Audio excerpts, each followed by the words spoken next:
al despertar, al despertar.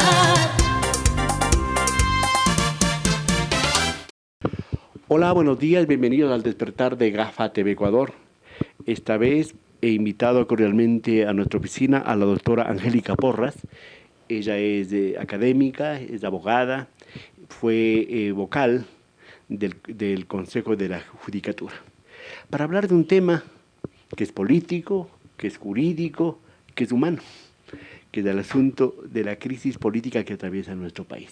¿Cómo ve una académica, una abogada, una mujer el momento político que está viviendo nuestro país, cuando la mayoría de ecuatorianos no tienen posibilidad de llenar la olla, no pueden salir con tranquilidad a la calle, no saben si sus hijos regresarán cuando salen a cualquier actividad académica, estudiantil?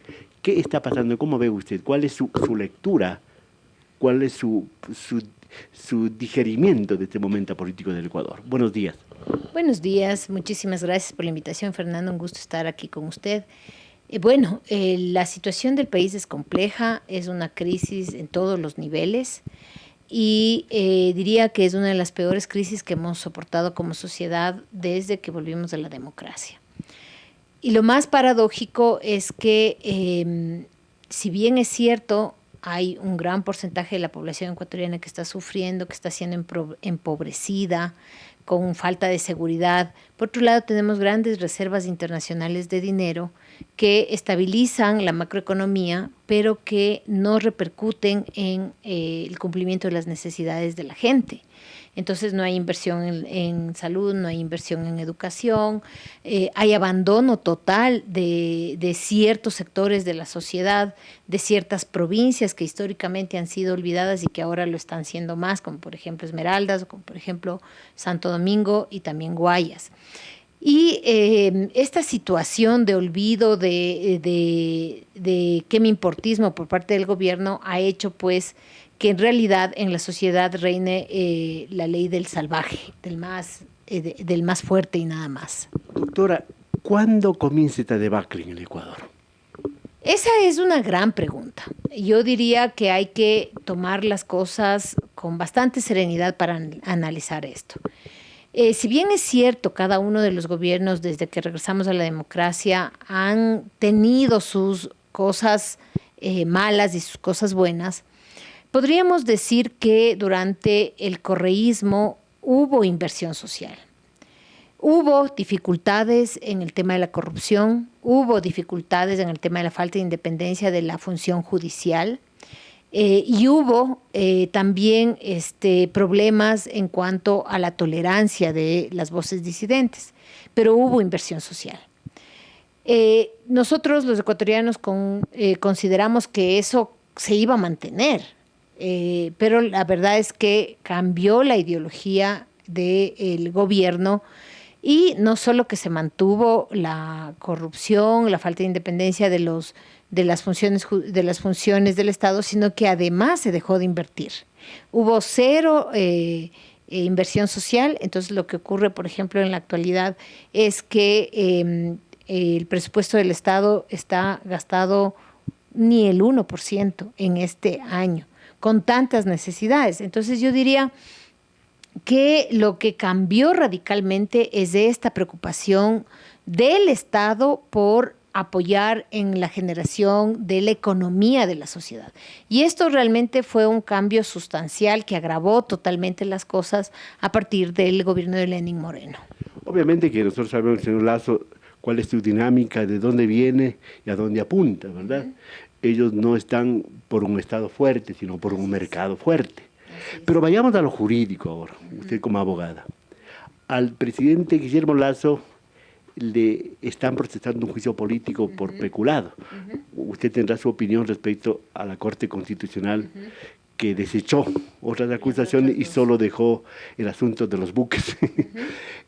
Hay argumentos suficientes, políticos, económicos, sociales y jurídicos para enjuiciarle y para que el señor Guillermo Lazo anticipadamente se vaya a su casa. Sí, hay suficientes argumentos jurídicos. Es más, ¿cómo serán la contundencia de estos argumentos que la Corte Constitucional, que no es una corte progresista, es una corte más bien conservadora que ha apoyado varias de las políticas de Lasso, haya tenido que aceptar por lo menos una de las causales? Entonces, incluso la propia Corte, si bien no entra a revisar las pruebas, porque no puede hacerlo, porque su análisis es solo de forma, establece que hay una narrativa bastante coherente de la responsabilidad de Lasso, porque Lasso conocía justamente de que hay sobreprecios en las negociaciones en el transporte de petróleo en Flopec. Y lo sabía, no como él dice, por el contrato del 2018, que dice él que no tiene ninguna responsabilidad. No, no se refiere a eso el tema de el peculado, sino al hecho de que en el 2021 a él con una carta le avisan que hay estos problemas en Flopec, que hay sobreprecios en Flopec. Y esta carta está dirigida a él y tiene sello de presentación. Y esta carta la hizo el señor Estupiñán. ¿Y qué pasó como respuesta a esta carta? Le votaron al señor Estupiñán de la gerencia de Petroecuador y mantuvieron ese contrato. Entonces, no puede el señor presidente excusarse y decir, no, es que yo no conocí esa carta. Peor, pues, o sea, que es un irresponsable. Por eso está dirigida a él. Entonces, ahí él, precisamente, al no hacer nada sobre esa denuncia que le llega, lo que está haciendo es permitiendo que otros se lleven la plata que es del país. Entonces, eso, obviamente que es especulado. Doctora, pero no es suficiente en la Asamblea, que es un órgano político, hay un montón de intereses, pruebas de cargo y de descargo, sino son votos. Así es. Y para los votos históricamente conocemos nosotros que hemos estado haciendo coberturas y trabajos periodísticos desde hace mucho tiempo, que hay el hombre del maletín, hay cargos, hay ofrecimientos. ¿Qué estará pasando ahora mismo mientras usted y yo estamos conversando y la gente nos está mirando? Porque se habla de que la Asamblea es una especie de mercado persa. Sí, que hay alfombras y hay un montón de cosas. ¿Qué estará pasando? ¿Qué dice usted? ¿Qué piensa dentro de su diagnóstico, dentro de su lectura? ¿Qué estará pasando? El señor Lasso, en la última entrevista para CNN, dijo que no hay los votos. Un poco seguro, un poco confiado, ¿será así? Bueno, yo creo que a él no hay que creerle nunca nada. Entonces yo esa aseveración de que no hay los votos no es más que una idea que él tiene, porque además se encierra en su propia burbuja. Yo no le creo. Sin embargo, también no podemos decir que estén asegurados los votos para la destitución, porque efectivamente el hombre del maletín, la influencia de del ex asambleísta Cucalón, que ahora es el ministro de la política, que es el que va a hacer negociaciones, justamente está encaminada a eso, a evitar que caiga, que destituyan legalmente, porque esa es una posibilidad que da la Constitución de la República, que destituyan a Guillermo Lasso. Entonces, se dice de la Asamblea que hay reuniones en el 5º piso, en el 7º piso. En el 7º piso, ¿con quiénes? Todo el mundo, todos lo sabemos, son con Pachacuti y con la Izquierda Democrática, porque estas dos tiendas políticas son las que han negociado con el gobierno para salvarle en un montón de ocasiones anteriores, incluso a sus ministros. Doctora, yendo y haciendo una abstracción, yendo al escenario que el señor Lasso sea destituido, o incluso soñando que el señor Lasso renuncie. ¿Qué cambia en este país que vaya el señor Borrero? Entonces, eso se pregunta la gente. Claro, ¿qué va a cambiar en este país? Claro. Se ve el señor Lasso, viene el señor Borrero, si tenemos experiencias de cuántos gobiernos han caído y no ha cambiado este país. Bueno, yo creo que la primera cuestión que hay que tener en cuenta es que estamos hablando de la derecha. Y usted lo dijo, Fernando. La derecha lo que pretende es que el Estado se retire de toda la sociedad y allá que cada quien se salve como pueda. ¿Eso qué significa? Que no hay preocupación por la inversión social, que no importa lo que pasa en Esmeraldas, que no importa lo que pasa en Santo Domingo. Esa es la posición, ideológicamente hablando, tanto de Lasso como de Borrero. Entonces, estamos justamente en una situación en la que tenemos que entender que la derecha lo que hace y siempre hará es eso. Entonces, pueden mentir, pueden venir a decir, no, nosotros somos los únicos, los salvadores, pero eso es mentira. Entonces, teniendo en cuenta eso, sabemos que una cosa es que les sustituya Borrero, es decir, va a seguir la misma línea. Borrero se dice que es más bien cercano al Partido Social Cristiano. El Partido Social Cristiano es la derecha de este país.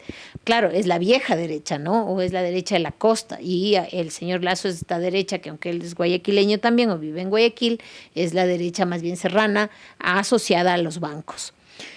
Entonces, ¿qué podría cambiar? A mí me parece que sí cambiaría algo, y es la posibilidad de sacar a todo este grupo alrededor de la banca que está al lado de Lasso.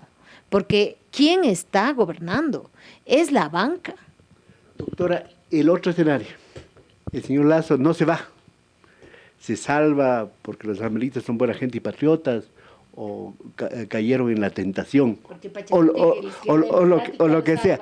¿Qué pasa? El señor Lasso va a tener capacidad de gobernar 2 años y un mes más que le falta para cumplir los 2 años, hasta el 2025. Bueno, Lasso no tiene en este momento capacidad de gobernar. El Lasso, además, no le hace falta tampoco, porque a él lo que le interesa es salvar los negocios de la banca, salvar los negocios de la deuda externa, que ellos mismos son tenedores de la deuda. Entonces, no le interesa meterse a resolver los problemas del país. Él está asegurando sus negocios. De hecho, estaba amarrado por varios lados. Ahorita estaba amarrado por todo el tema que ahora se descubre de la mafia albanesa y la relación con el narcotráfico y todo esto, que termina involucrando a un pariente de él muy cercano, que además él admira, que es el señor Carrera. Pero también estaba sin poder gobernar por sus relaciones con la policía y los militares. Entonces, recuerde usted que este informe León de Troya que hace la policía es un mecanismo de chantaje para el presidente de la República. Entonces, la policía se toma las atribuciones de maltratar a la gente, de matar a la gente, porque recuerde lo que pasó en octubre del 2019 y en junio del 2021, pero además se toma la atribución de desaparecer a una persona en las instalaciones de la policía, de la Escuela de Policía María Belén, de esconder el cadáver y de desafiar al presidente, porque cuando les votan a los 2 generales que estaban involucrados, después ellos le dicen, no me da la gana de hacerle caso. Entonces, él no tenía espacio para gobernar porque también estaba manipulado por la policía. Vamos terminando. Ese es el panorama. Yo quiero aprovechar para preguntarle brevemente. Usted es la abogada del ex defensor del pueblo, el doctor Freddy Carrión. ¿Cómo está esa cosa, así en poquísimas palabras? ¿Cómo está esa cosa? Ahora mismo hay un enfrentamiento con la legisladora Yesenia Guamaní. Cuéntenos rapidísimo, por favor, ¿cómo está? Bueno, lamentablemente el montaje judicial, las influencias de la policía y la fiscal general que montaron este juicio, que ya se ha probado hasta la saciedad que fue montado desde la policía y la fiscalía. Lo que pasó es que en este momento hay una sentencia de segunda instancia que ratifica la de primera, que él ya está 2 años en la cárcel, le faltaría 1 más para cumplir. Puede ser sometida a casación. Entonces nosotros vamos a iniciar el proceso de casación porque tenemos todos los elementos, como ya lo hemos probado, de que Freddy Carrión está en la cárcel no porque cometió algún abuso, sino porque hizo el informe del 2019. Más allá que salga en libertad el doctor Carrión cumpliendo los 3 años, es el asunto de buscar su inocencia, ¿no? Claro que sí. Claro que sí. Y de hecho, si es que en casación, aunque creo yo que las cosas van a cambiar por los últimos acontecimientos, aunque en casación no nos dieran la razón, obviamente vamos a ir a las instancias internacionales, porque lo que a nosotros nos importa es que quede limpio el nombre de Freddy Carrión, porque lo enterraron, porque los medios lo enterraron. Así brevemente en segundos, lo de los videos y la asambleísta Guamaní.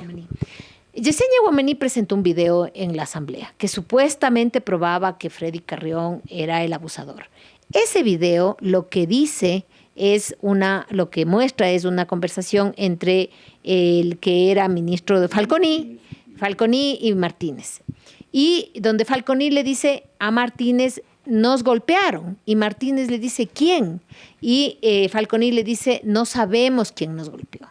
Entonces, más bien ese video muestra que efectivamente la tesis que se había manejado por ellos, por Falconi y su esposa siempre, fue que personas extrañas les agredieron.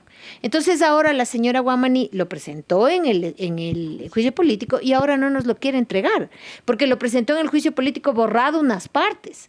Entonces nosotros lo que le estamos diciendo es entréguenos el video completo para que se pueda ver qué es lo que pasó y a ver si ahí le acusa Falconi a Freddy Carrión. Obviamente que no le acusa y por eso es que no quieren entregar, porque ahí se ve que Freddy Carrión nunca fue acusado. Es más, eso fue una más de las víctimas de las personas que ingresaron a agredirles. Ese video, según la legisladora, era la prueba madre del juicio político, pero este rato no existe ese video, o al menos no lo entrega a pesar de haber una orden de un juez.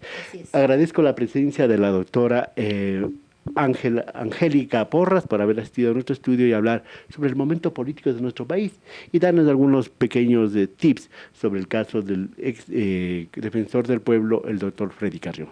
Señoras y señores, gracias por la atención. Volveremos a seguir hablando de este y otros temas que nos interesa y nos preocupa. Hasta la próxima. Al despertar, al despertar.